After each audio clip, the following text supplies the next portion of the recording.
जी बाबा जी। बाबेरा फरमाया कसो की वाले ने उन्हों का कलाम आ पीरां दे पीर मूदशाहरां दे दरबार से बैठे हैं जी एवें ख्याल च गल आ गई उन्होंने याद पे करने जी जी। ते ओ कोई दो त्रै शेर भी हाजर तुहाडे अगे कर छड़ने। वाह वाह। बाबेरा आख्या वे दौड़ दौड़ के अकल दी दौड़ मुक्की। वाह वाह। कोई भेत ना आया गफूर दा जिदी खातरा कीते सु जग दोवें ते नाले दावा सु अपने नूर दा। वाह वाह। ਜ਼ਾਰ ਭਾਰ ਸਰਕਾਰ ਤੇ ਪਾਏ केडे अंदर मस्तियां सदा महमूर दा पंजे लालियां नू करे दे सोने।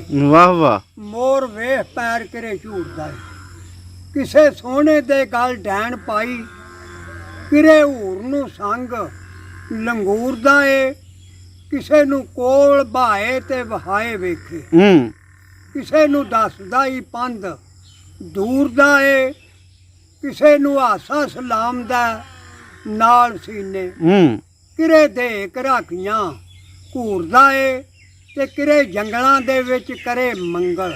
वाह वाह। किरे वगदियां ही खूहां नू पूरदा ते किधरे ज़ादिया बातां बख्शियां सू। वाह वाह। कसूर मंद नू मान कसूर दा जियो ते पेशवा साडा कंबली वालड़ा वाह वाह। जिदियां शाना तू शान अरूज होवे जिन एवान नसान झुक गए नूरी मलक दी विच सजूद होवे। वाह वाह। होवे आप खुदा सना करदा कहंदा पिया महबूब महबूब होवे नबी ते नबी दी आल उत्ते सुबह शाम सलाम दरूद होवे मुनकर कलमे दा आल कुरान दा जो दीवा उस दा गुल नबूद होवे पढ़े सिदक थी जे इंसान कलमा। वाह वाह।